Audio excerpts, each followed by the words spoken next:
Muy buenos días. Que el Señor nos bendiga y nos permita también disfrutar, así como hemos disfrutado de este tiempo de alabanzas, ahora disfrutemos también de su palabra. Seguimos con esta serie conmemorativa a los 40 años de nuestra iglesia Encuentro con Cristo aquí en Plaza Egaña, porque la edad de la iglesia es mucho mayor, pero esas cosas ya no se dicen porque da vergüenza, claro. Así nos vemos más jóvenes, solo cuarentones. Y hoy día quiero compartir una reflexión que, bueno, todos ustedes recibieron esta hojita, ¿no es cierto? Para quienes están conectados a internet, les doy el aviso.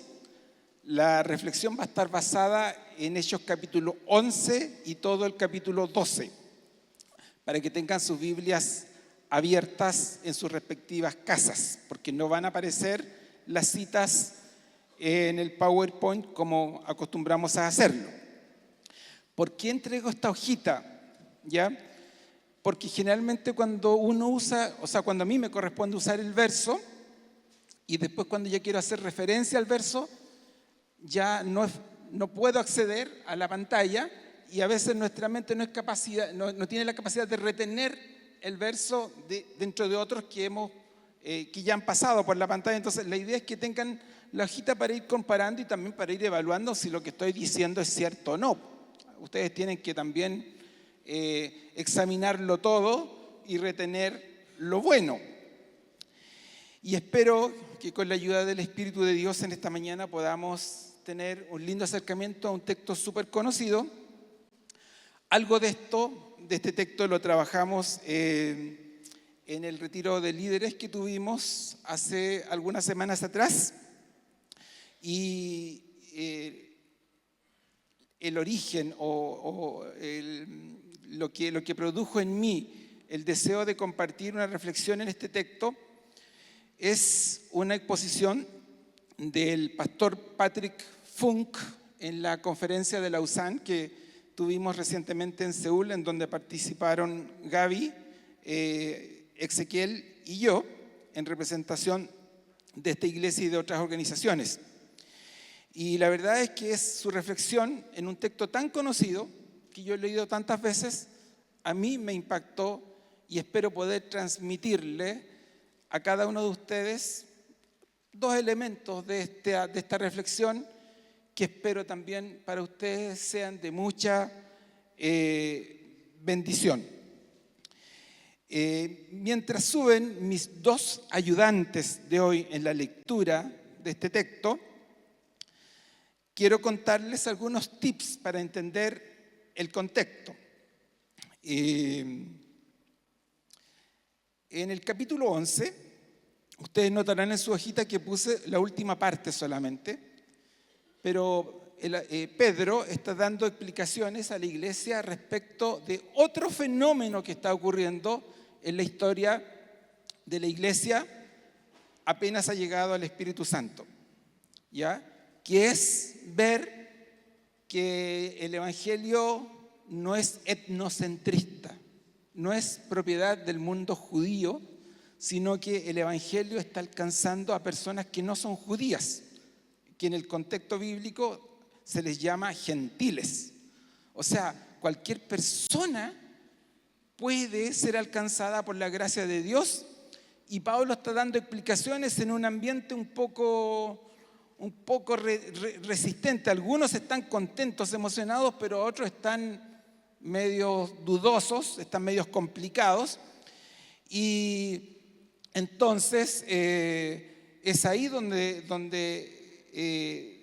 termina este relato Lucas diciendo, al oír esto, la explicación que da Pedro, la gente de Jerusalén, dice, se apaciguaron y alabaron a Dios diciendo, así que también a los no judíos ha concedido Dios el arrepentimiento para vida.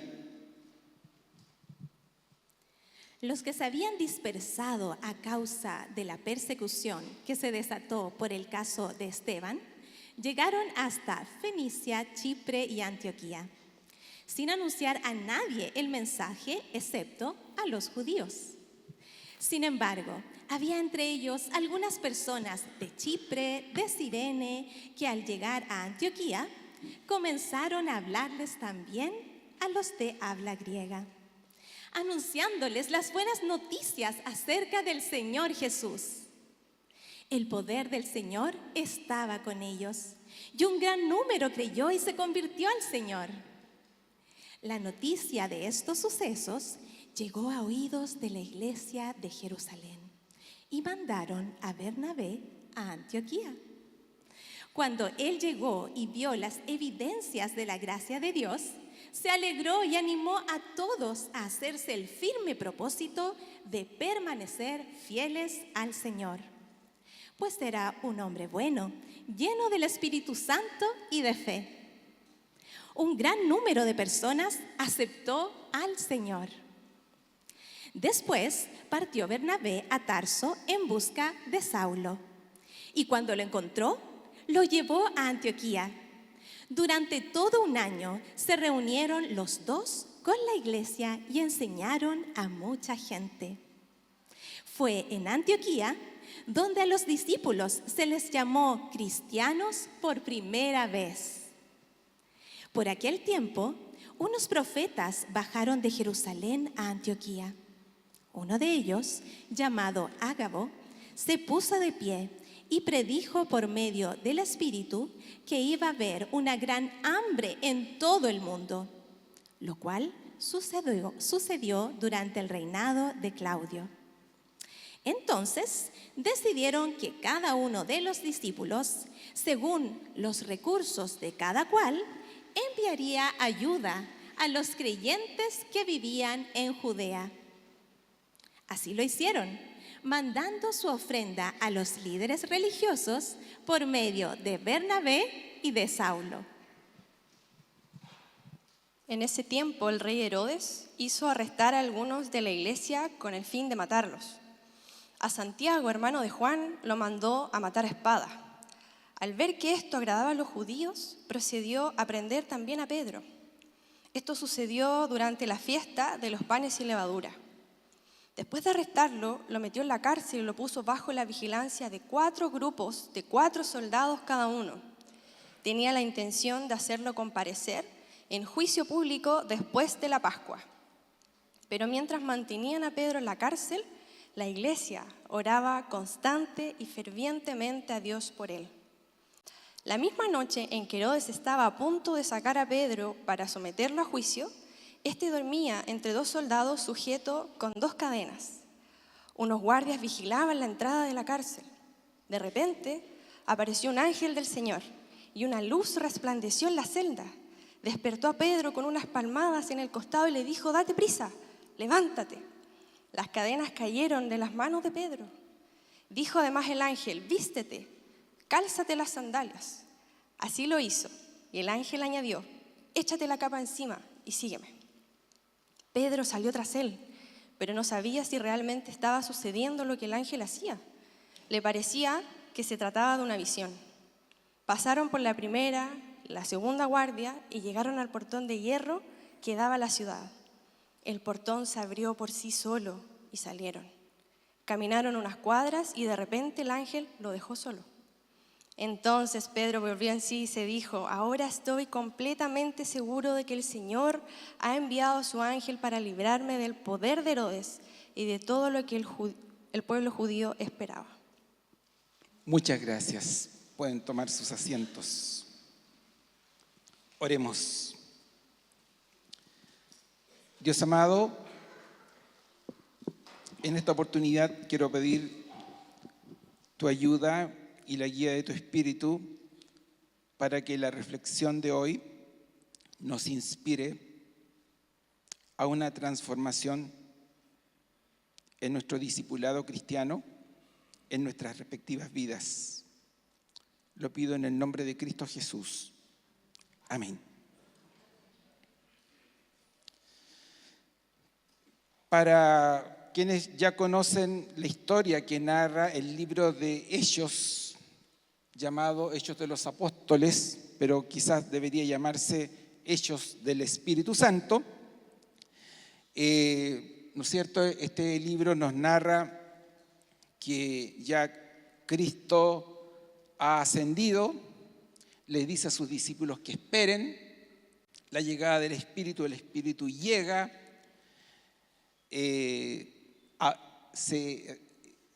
sucede Pentecostés, algo extraordinario, se inicia una nueva era.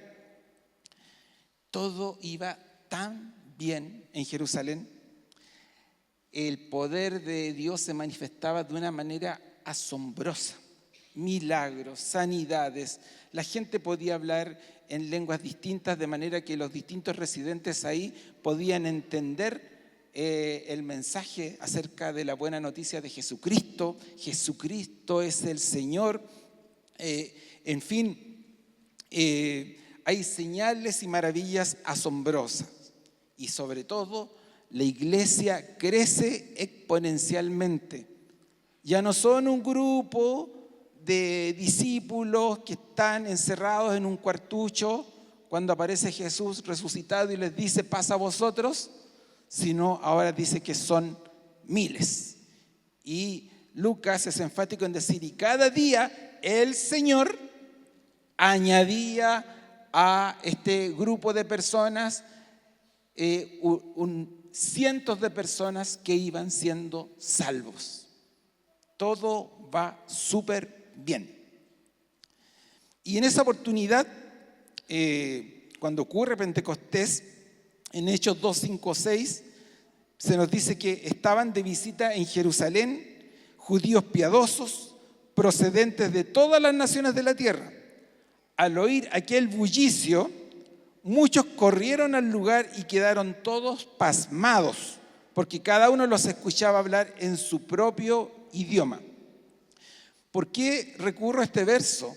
Porque es probable que algunas de esas personas que estaban ahí de visita son las que después retornan a Chipre o son los protagonistas de la historia que viene a continuación. Pero, como dije recientemente, rápidamente el panorama cambia. La religión judaica predominante se las arregla para reprimir a estos creyentes a tal grado, así como lo hicieron también con Jesús, en conjunto con la autoridad política del momento, hace que los creyentes tengan que huir a los países y regiones vecinas por una fuerte represión. Aquí, en este contexto, mucha gente tuvo que huir a la región predominantemente griega. En Hechos 8 se nos dice que Saulo era un tipo terrible, estaba allí. Y él estaba aprobando la muerte de Esteban, esa imagen que aparece ahí en pantalla. Y aquel día, desde la muerte de Esteban, se desató una gran persecución contra la iglesia de Jerusalén y todos, excepto los apóstoles, se dispersaron por las regiones de Judea y Samaria. Unos hombres piadosos sepultaron a Esteban e hicieron gran duelo por él. Saulo, por su parte, causaba estragos en la iglesia. Entraba de casa en casa, arrastraba a hombres y mujeres y los encarcelaba. Sin embargo, el versículo 4 dice, los que se habían dispersado, pese a todo lo que habían vivido, predicaban la palabra por donde quiera que iban. Esos migrantes forzados predicaban la palabra por donde quiera que iban. Es interesante tener presente que uno de los gestores de esta persecución, uno de los causantes de todo este desbarajuste social, es Saulo de Tarso, a quien ahora lo vemos o lo vamos a ver transformado. Y es en la dispersión que aparecen creyentes no judíos, situación que primero asusta, pero que luego sorprende a los apóstoles. El Evangelio verdaderamente puede alcanzar a todo pueblo, tribu, lengua y nación. Y ahora nos centramos en Antioquía. Ahí ocurre un fenómeno. Aunque dependiendo de la versión en que leamos, hay distintas expresiones para referirse a los creyentes de Antioquía, a quienes en el verso 26, que aparece en sus hojitas, se les reconoce como discípulos de Jesús. También en Antioquía aparece el término cristianos.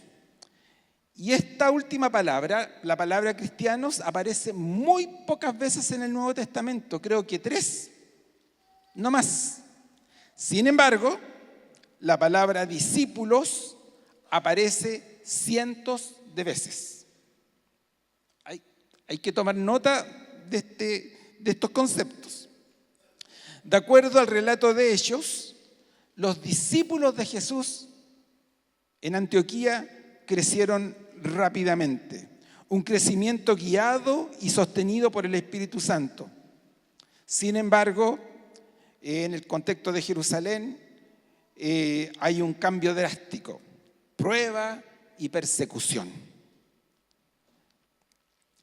El sufrimiento y a menudo la persecución son herramientas de Dios para encaminar un evangelio comprometido. Les invito a detenerse, lean en silencio esa aseveración y mediten.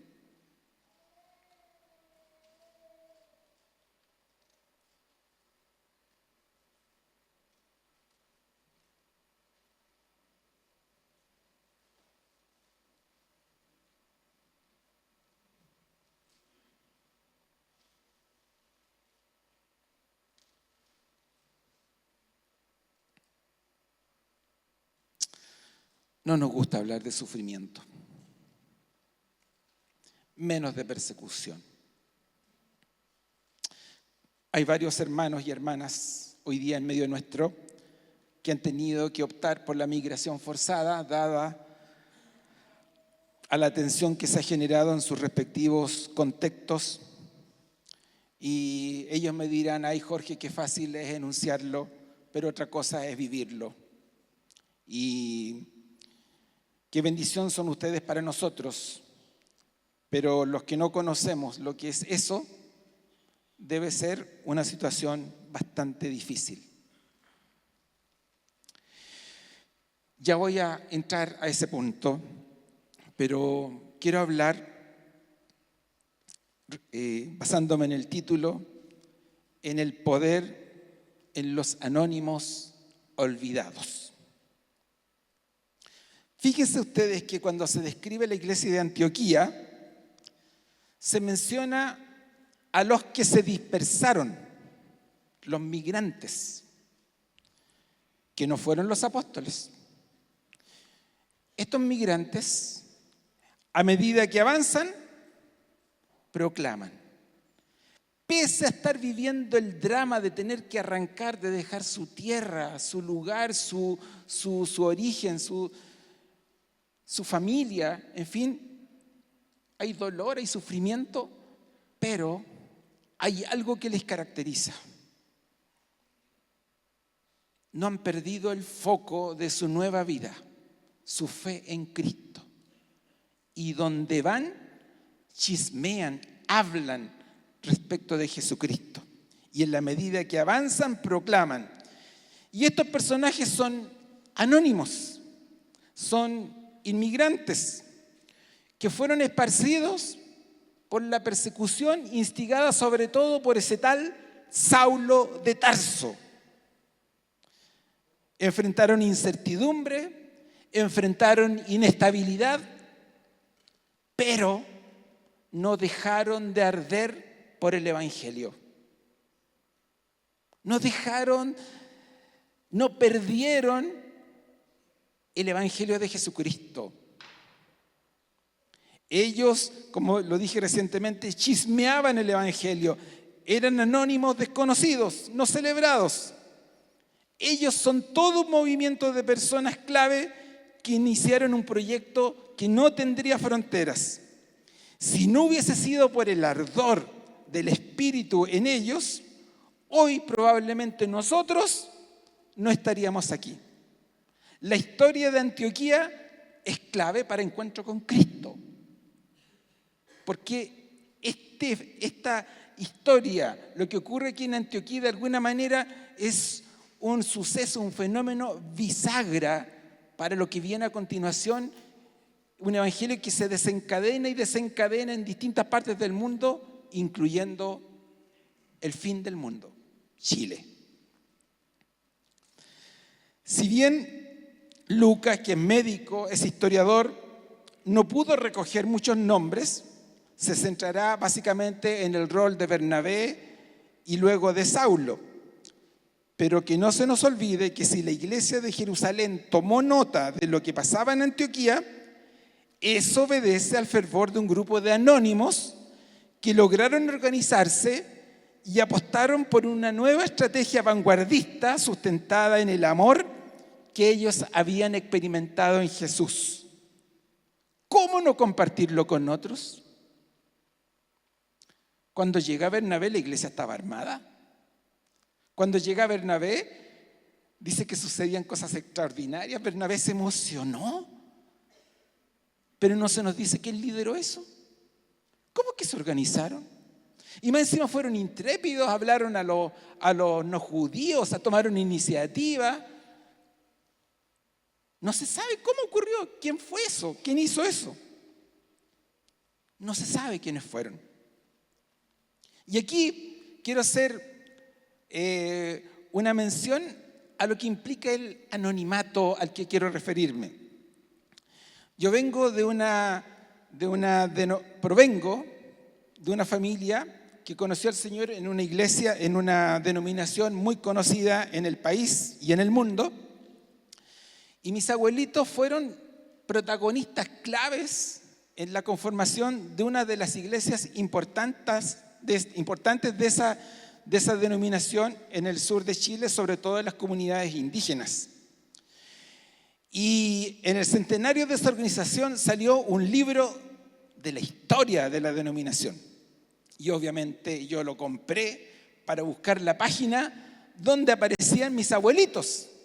Y empiezo a ojear, y sigo ojeando, y ya pasó la época, y mis abuelitos no aparecieron. El historiador o los historiadores seguramente no tuvieron acceso a la información que pasó ahí, y mis abuelitos no aparecieron. En circunstancias que por las historias que yo oí, no solo de ellos, sino del testimonio de muchas otras personas, sé que fueron personas relevantes en el espacio geográfico en donde ellos estuvieron. Obviamente me dio pena, desilusión cuando eso ocurrió.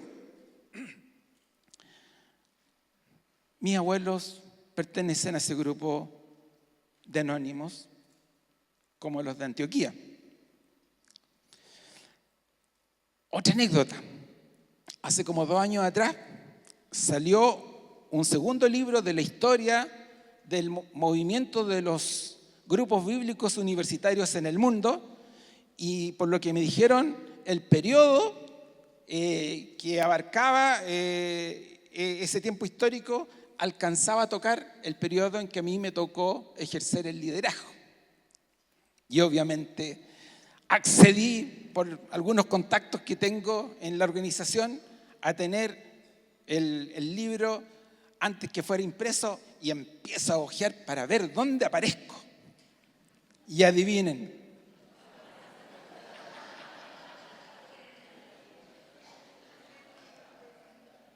Tampoco aparezco ahí.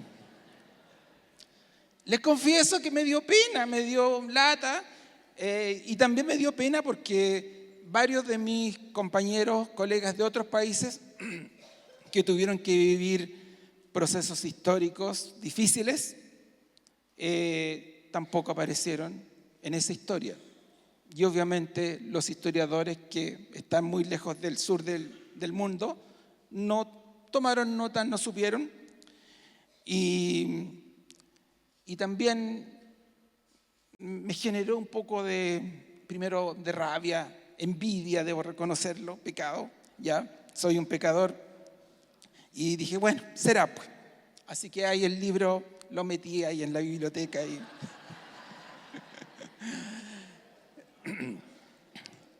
Pero pienso también, más de cerca, en los videos que aparecen de nuestra iglesia, a veces cuando se hacen celebraciones o cuando se hace algún evento y más de alguien de repente se me acerca, yo no salí en el video.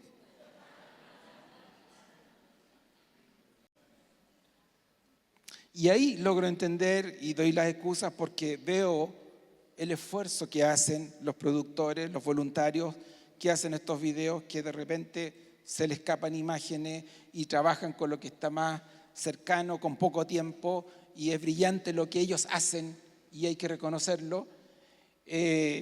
Y bueno, digo, oye, disculpa, pero esto no fue a propósito. Sencillamente pasa. Pero ¿saben una cosa?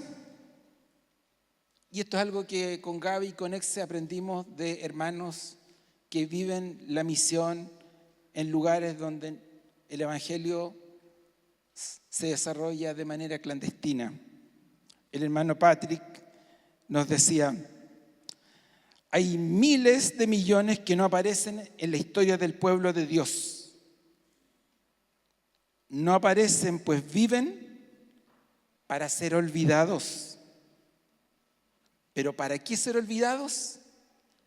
Para que Cristo sea recordado. Ojalá tengamos ese espíritu, si no aparecemos en la historia, pero que Cristo sea recordado. Valió la pena. Anónimo, comprometido.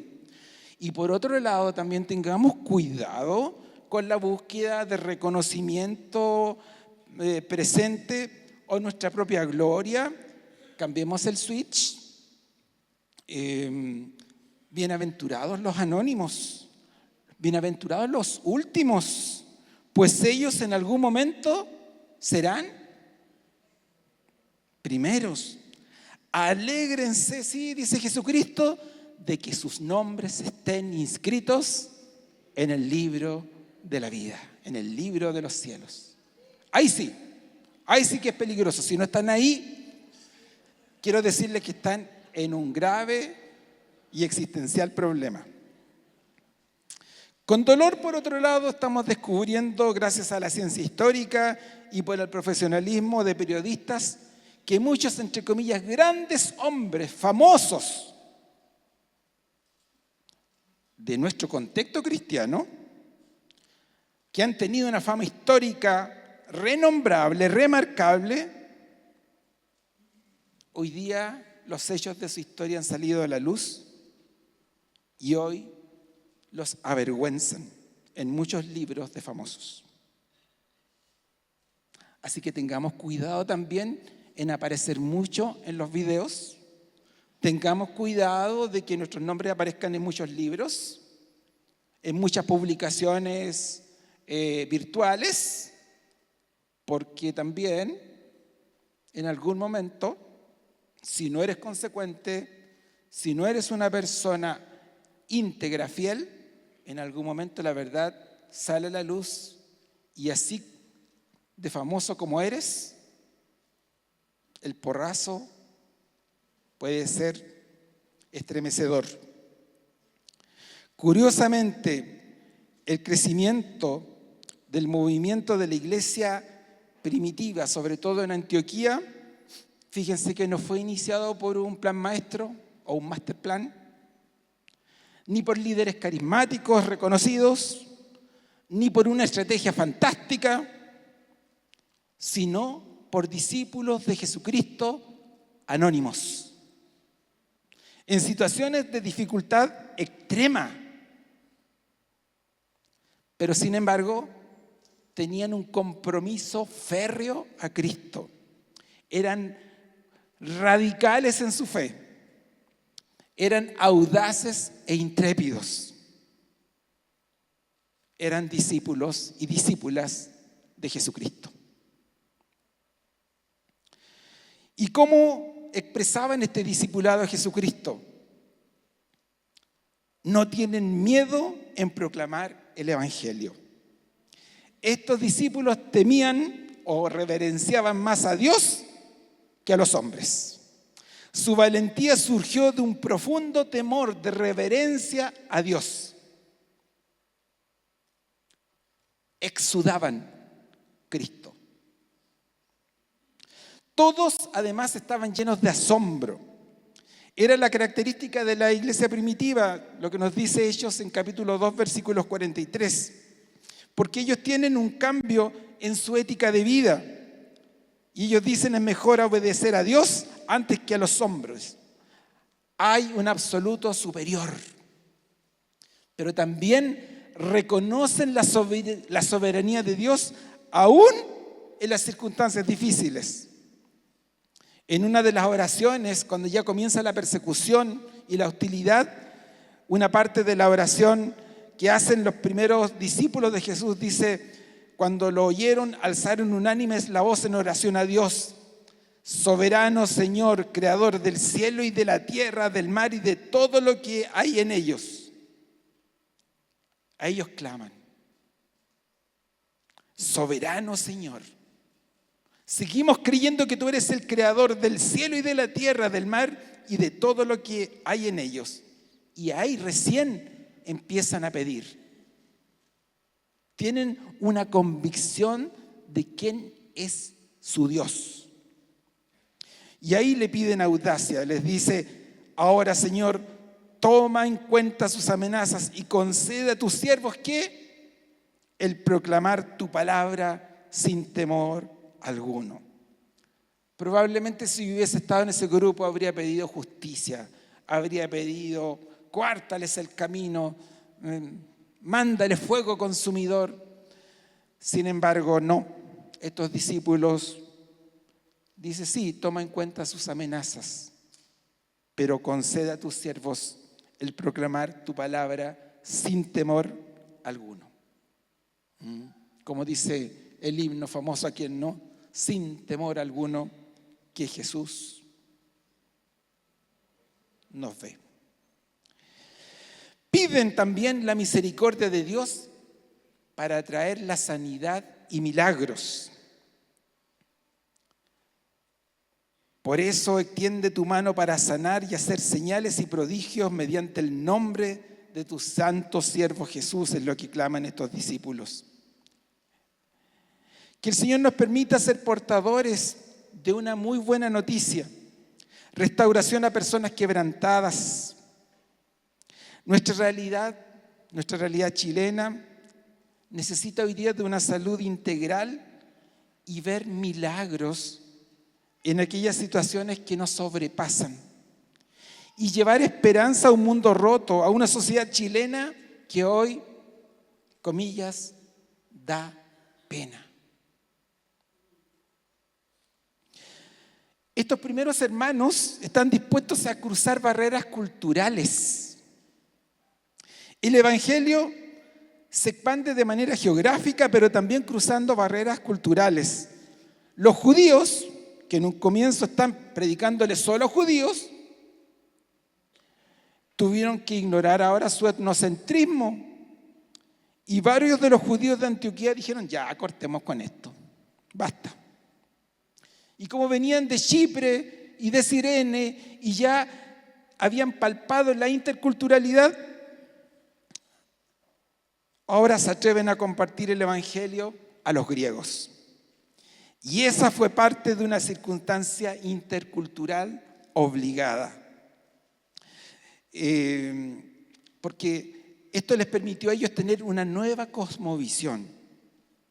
Fíjense que el historiador Flavio Josefo dice que si un judío ayudaba por urgencia a una mujer no judía en su parto, no podría ingresar nunca más a la sinagoga, pues quedaría plenamente impuro, de acuerdo a su reglamento.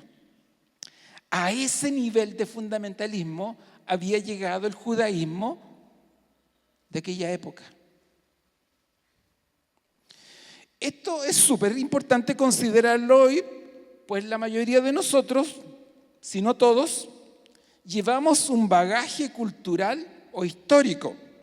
Quizás nosotros deberíamos analizarnos cuánto de nuestra subcultura evangélica es solo eso, subcultura evangélica, no necesariamente un discipulado de Jesucristo o un estilo de vida de un discípulo de Jesucristo aquí en Santiago de Chile. Me apena cuando escucho a algunos hermanos y me dicen, no, que yo soy fundamentalista y como soy fundamentalista, yo llego hasta aquí. No, yo vengo de este mundo, de este lado, del mundo evangélico y de aquí no me mueven. O no, yo me muevo en este otro círculo. ¿Está bien eso? ¿De dónde sale eso? Estos hermanos demostraron el sometimiento y devoción al señorío de Jesucristo. Lucas menciona la palabra Señor 5 veces entre los versos 20 al 24 de sus hojitas del capítulo 11. Aparece la palabra Señor 5 veces, si ustedes se fijan, entre el verso 20 y el 24. Pareciera ser que Lucas usa intencionalmente estas palabras. Estos discípulos radicales se sometieron al señorío absoluto del Señor. Dios es el Señor. Y es mejor obedecer a Dios antes que los hombres. Es mejor obedecer a Dios antes que a mi tradición. Es mejor obedecer a la fuerza del Espíritu Santo antes de lo que me indica mi tradición subcultural evangélica. ¡Qué fuerte!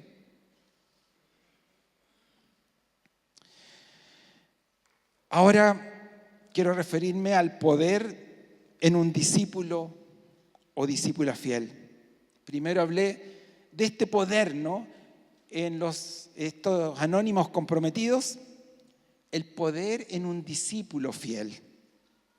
Saulo y Bernabé fueron enviados desde Jerusalén. A ver, primero Bernabé fue enviado y Bernabé era un tipo tan encachado. Imagínense a quién fue a buscar de ayudante en las vueltas de la vida. ¿A quién fue a buscar de ayudante? ¿Y cuántos de los que estarían en Antioquía le tenían una bronca a ese tal Saulo porque por culpa de él están en Antioquía? Hermanos que provienen de otros países, a lo mejor de manera obligada y están aquí, ¿cómo se sentirían que de repente esté dando su testimonio a algunas de aquellas personas que causaron o fueron parte de esa migración forzada?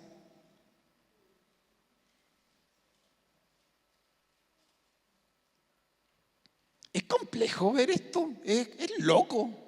¿Cómo es que a Bernabé se le ocurre estratégicamente ir a buscar ahora al hermano Saulo para que le ayude en el pastoreo de esta comunidad intercultural que está compuesta fundamentalmente por hermanos inmigrantes forzados que tuvieron que huir de Jerusalén por culpa de Saulo? Así es el reino de Dios. El discipulado. ¿Qué es el discipulado? El discipulado es una inversión de la vida en otras personas. Es una inversión de la vida en la vida de otras personas. Saulo y Bernabé dedicaron muchos meses para invertir vida en la vida de otras personas. Algunos interpretan el discipulado como una clase, como un curso, como una serie de lecciones. No, no es eso. Discipulado es invertir vida en la vida de otros. ¿Cómo? Ese es un problema entre tú y el Espíritu Santo, de acuerdo a los dones que Dios te dio. Pero todos, por una parte, debemos ser discípulos y hacer discípulos. Bernabé y Saulo enseñaron de tal manera la buena noticia de Cristo que a sus seguidores los llamaron, ¿cómo? Cristianos. Porque podrían haberlos llamado saulistas o bernabianos, si eran discípulos de Bernabé o discípulos de Saulo. Un buen discipulador cristiano forma discípulos de Jesucristo. Cuídense de aquellas personas que quieran proyectar su persona, no su vida, su personalidad, su nombre en ustedes. Cuídense porque ahí están metidos en una secta.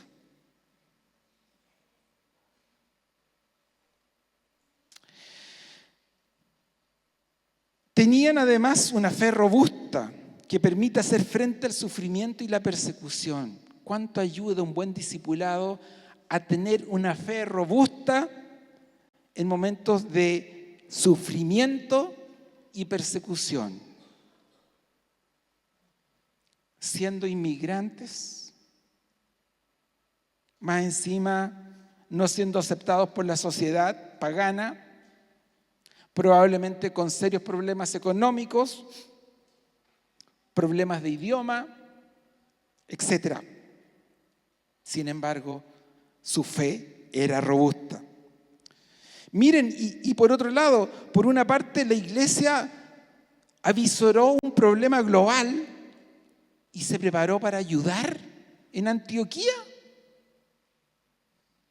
Enviaron plata a Jerusalén porque llegó un profeta que anunció que iba a haber hambre. ¿Y qué hace la iglesia? ¿Empieza a juntar comida para ellos? Juntan plata para enviar a los hermanos de Jerusalén que están en una condición más crítica.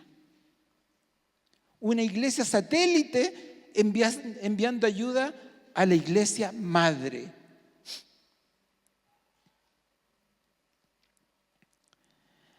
En el capítulo 12, Lucas nos da un reporte de un serio revés en la iglesia de Jerusalén. Por una parte, Herodes Agripa mandó a matar al apóstol Santiago y a encarcelar a Pedro. En Jerusalén la cosa está que arde. Como testigos de Cristo, hermanas y hermanos, no podemos huir de algún tipo de oposición que en algunos lugares además es violenta. Esto fue una misteriosa y seria crisis. ¿Por qué Dios rescató a Pedro y no lo hizo de la misma manera con el apóstol Santiago?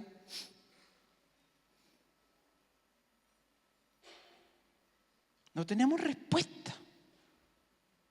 Y de repente quisiéramos, ¿no es cierto?, tener respuesta cuando estamos pasando momentos de dificultad. ¿Por qué él sí fue sanado y yo no? En este caso, dice que ocurre lo mismo. Aquí hay un contraste entre el poder destructivo de Herodes y el poder salvador de Dios. Aunque la narración de Lucas nos dice también cómo Dios manifestó su justicia con Herodes. Pareciera ser que Dios permite la persecución para que la iglesia se revitalice. En nuestros respectivos contextos, la oposición y persecución toma distintas formas: violencia o burla familiar, a veces por medios legislativos, por cambios sociales de multitudes que nos agreden con su tono y fuerza mayoritaria. No hace mucho, recordemos bien, los mensajitos que nos llegaban por las redes sociales. Cuando nuestro país estaba ardiendo, también hubo mucha crítica que iba con una suerte de amenaza a gente que pensaba como nosotros. Ahora, si no estás pasando cierto grado de oposición o persecución, también sabes qué, preocúpate. A lo mejor no te estás comportando como un discípulo o una discípula de Jesús. Solo lo que hoy llamaríamos un fan. Eres una fan de Jesús, una seguidora, un seguidor de Jesús. Lo que Jesús quiere de ti es que seas un discípulo o una discípula de Él. Sin embargo, Dios usa a los desconocidos, los anónimos y los no celebrados para proclamar y mostrar el Evangelio donde quiera que vayan, que no se nos olvide. Reflexiones. ¿Formas parte de este grupo de anónimos comprometidos o anónimas comprometidas? ¿En serio? ¿Te ha alumbrado el Espíritu Santo en tu fragilidad, en tu sufrimiento, y aún en ese estado ver la oportunidad que el Señor te está dando para crear algo nuevo? ¿O te has quedado atrapado, atrapada en tu dolor, en tu desgracia, en tu sufrimiento y no logras salir de ahí?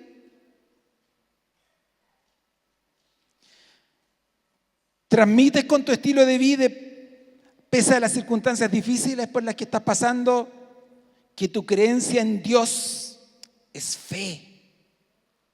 Una fe que se sobrepone a lo racionalmente inesperado y por el contrario crea algo nuevo. Si hay algo que caracteriza o que debería caracterizar a la iglesia es la novedad. No solamente la novedad del Evangelio, sino la forma en que transmitimos el Evangelio es una manera novedosa de acuerdo a nuestro contexto.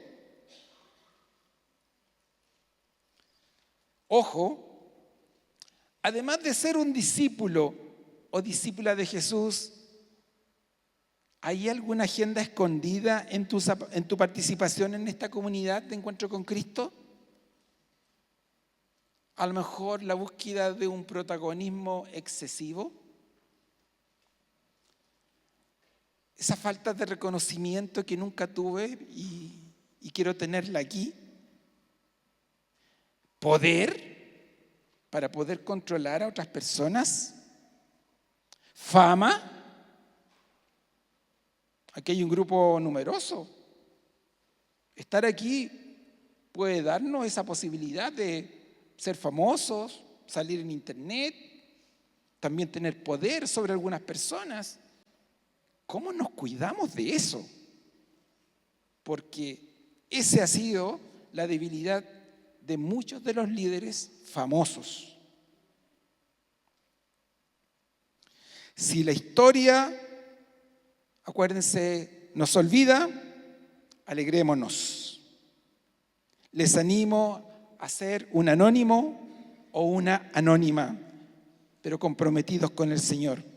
Que aunque seamos olvidados, Cristo sea exaltado y recordado. Pensemos y ayudemos a otros, inspirándome en Bernabé. ¿Conoces a alguien que esté con una fe frágil y necesita de un Bernabé que lo anime y lo acompañe e influya en su vida? Ya es hora que dejes de buscar a tu Bernabé. Los hermanos de Antioquía no lo están pasando bien. Bernabé tampoco. Ya es hora. A lo mejor que el Señor te está diciendo ahora, tú eres Bernabé. es que estoy tan afligido, es que estoy deprimido, es que estoy pasándola pésimo, y podemos dar una serie. ¿Y cuál era la situación de los hermanos de Antioquía? ¿Cuál era la situación de los discípulos, de los apóstoles? Ver que uno de sus colegas fue muerto, saber que en cualquier momento van a ser apresados, saber que les espera la cruz. Saben, casi todos ellos saben que van a morir como mártires. La persecución y el sufrimiento jamás detendrá el avance de la iglesia. Por el contrario, es ahí donde la iglesia puede marcar una gran diferencia. Pidámosle al Señor, pero con reverencia, que nos ayude a detectar esa persona que necesita de nuestra ayuda, y tengamos la fuerza, la entereza, el carácter, la buena voluntad para caminar con él o con ella en la vida del reino.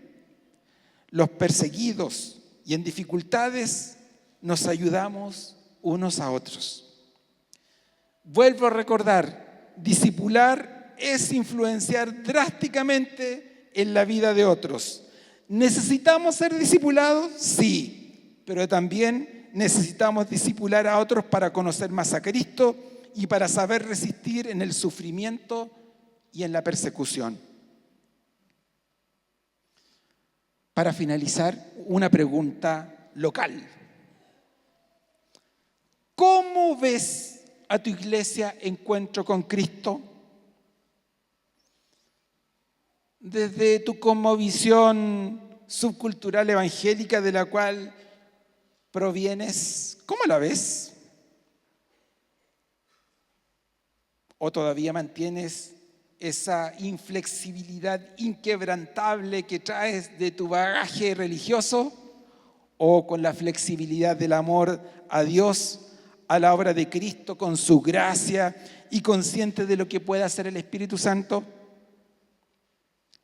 ¿Estás dispuesto a reconocer y cruzar las barreras subculturales que hoy día se dan en este contexto de encuentro con Cristo? ¿Estás dispuesto a cruzar las barreras sociales que se dan en nuestra iglesia? ¿Estás dispuesto a cruzar las barreras etarias o generacionales que se dan aquí? ¿Estás dispuesto a cruzar las barreras de nacionalidad? Con dolor escucho de repente de algunos hermanos comentarios un poco xenófobos. Y eso me duele en Encuentro con Cristo, una iglesia que fue fundada por inmigrantes. Creo que es mayor pecado en esta iglesia referirnos de manera impropia a nuestros hermanos, de manera hacia las personas que son extranjeras. Y entre paréntesis, si hay alguna persona que viene de otro país, por favor, no se sienta extranjero, inmigrante o migrante, porque usted es parte de esta familia, ¿ya? Y somos todos uno.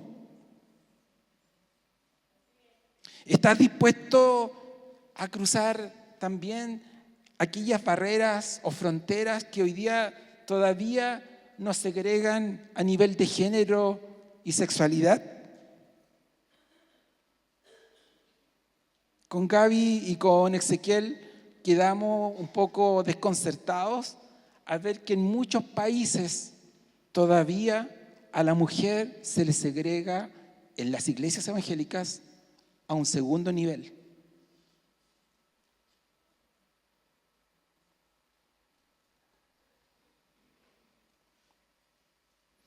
Y quizás cuántos otros prejuicios hoy día también implica cortarlos. Por ejemplo, los prejuicios relevantes a la salud mental, sobre todo en una ciudad como Santiago de Chile, donde varios de los que estamos aquí, disculpen la redundancia, tenemos más de alguna pifia y estamos luchando con aquellas pifias y bueno, se hace lo que se puede, pero el Señor se manifiesta en la fragilidad y en la debilidad. Entre otras fronteras que se dan. ¿Cómo ves tu iglesia Encuentro con Cristo? Bernabé tenía la capacidad de ser abeja más que mosca.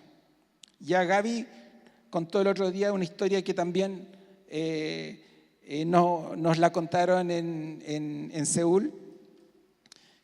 Cuando tú evalúas algo, ¿cómo lo haces? Como cuando llegas a un jardín, ¿lo haces como abeja o como mosca? La abeja va a las flores, va a buscar la belleza. La mosca anda buscando la basura. Y a veces uno anda como mosca. A veces uno en el culto ve el sonido, cómo habló, los lateros del predicador, etc. Pero no vio ninguna flor. ¿Cuántos de los que están aquí hoy día, cómo ven este jardín? ¿Ven más basura o ven flores? Flores hermosas.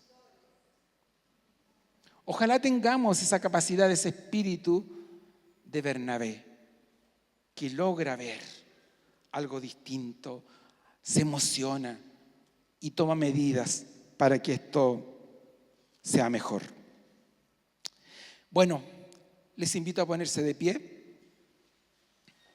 A los hermanos a Ale que suba aquí adelante, por favor. Voy a orar para dar las gracias por esta palabra y nos vamos a predicar.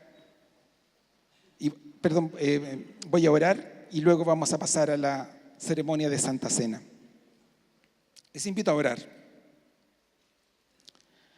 Señor, gracias por recordarnos la obra de tu Espíritu Santo en las peores condiciones donde pudiera cimentarse una iglesia viva. Gracias por Antioquía. Es un ejemplo y referente para nosotros como encuentro con Cristo. Recordamos con gratitud a aquellos hermanos y hermanas fieles a ti y que con su tenaz compromiso en tu reino son causa de la presencia del Evangelio en nuestras vidas aquí en Chile y en el fin del mundo. Permítenos tener la humildad para buscar, exaltar solo tu reconocimiento y tu señorío. Si nuestros nombres han de ser olvidados para que tú seas siempre recordado, te alabamos por tremendo privilegio. Ahora, como comunidad que se identifica como una familia hermanada por la obra de Cristo en la cruz, queremos robustecer nuestra fe y reconocer aquel acto más humillante que un ser humano haya podido vivir en aquella cruz. Esa acción que nos transformó en tus hijos por medio de la muerte de Cristo. Prepara nuestra mente, nuestro espíritu y nuestra comunión para disfrutar de la Santa Cena en actitud de oración, adoración y esperanza de ver a Jesús pronto. En su nombre, amén.